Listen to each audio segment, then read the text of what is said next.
we're going to come on to the stress side of things now. I'm going to call Alex back up to the stage.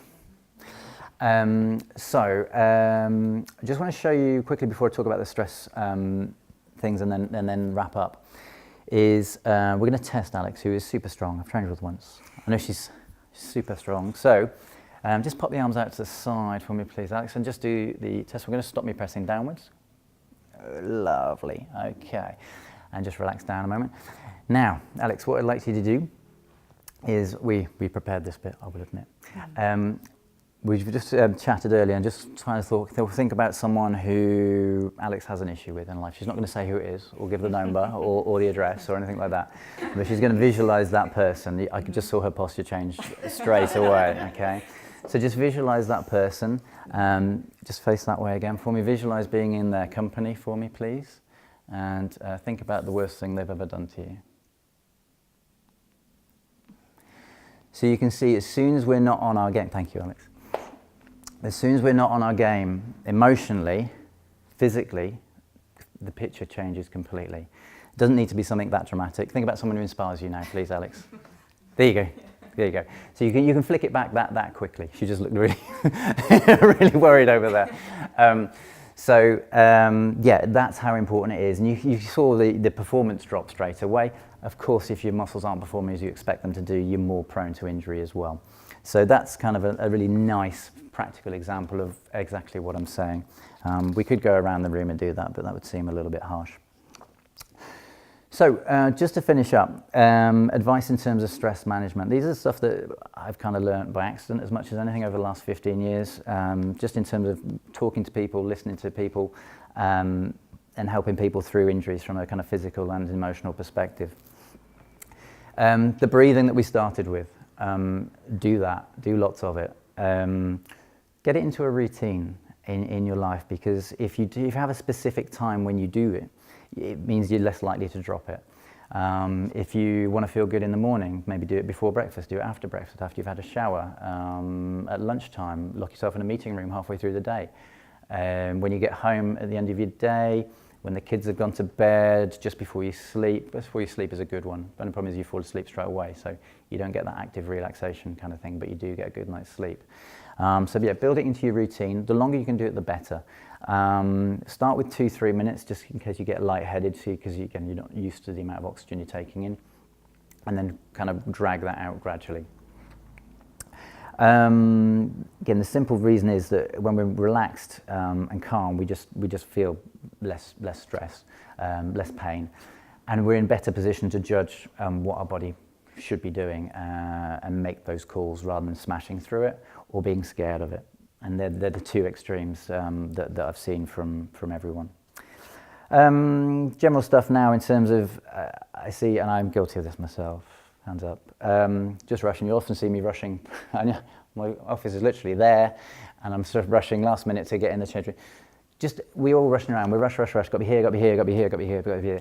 And that increases that fight or flight response. We're constantly in that fight or flight.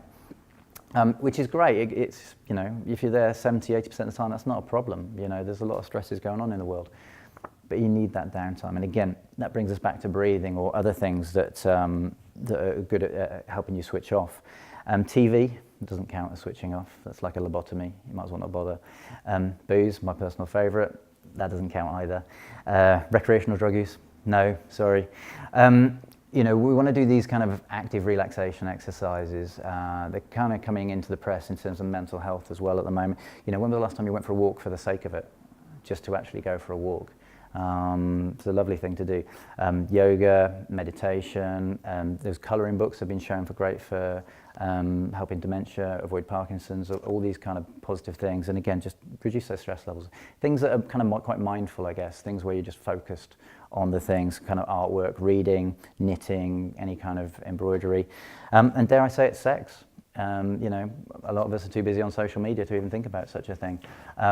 But sex releases so many good hormones that, we all know what it feels like afterwards anyway. So, there you go. And it's good exercise for you as well, physical as well.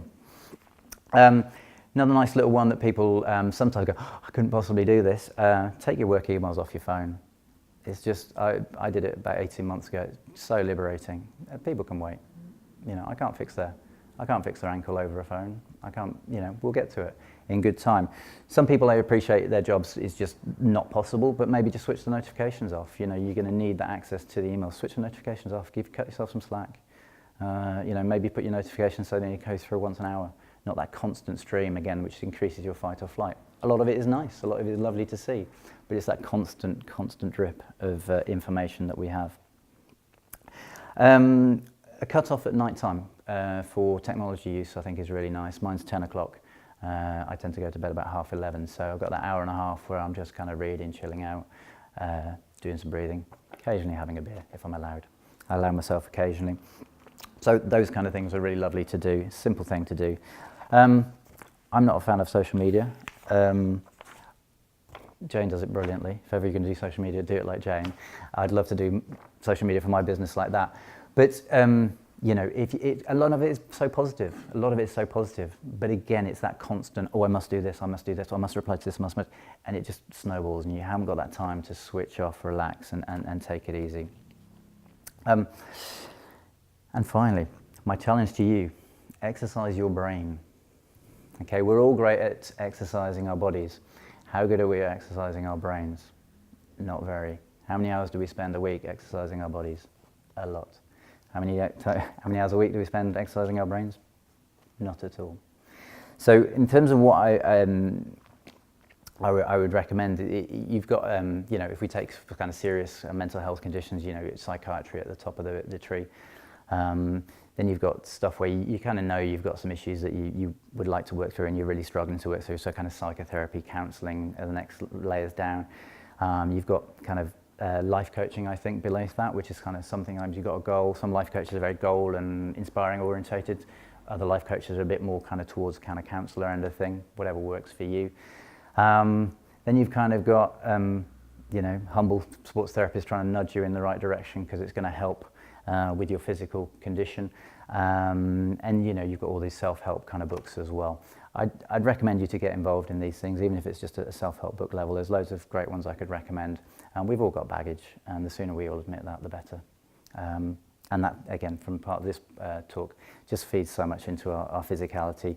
And as we saw, any issues you have with any people, we just lose all of our power and our endurance and our performance, which is exactly what we don't want. So I'm going to leave you with one of my favourite quotes, which is from Winston Churchill, which is to cut yourself some slack, basically, effectively it means. But the definition of success is moving from one failure to the next without a loss of enthusiasm.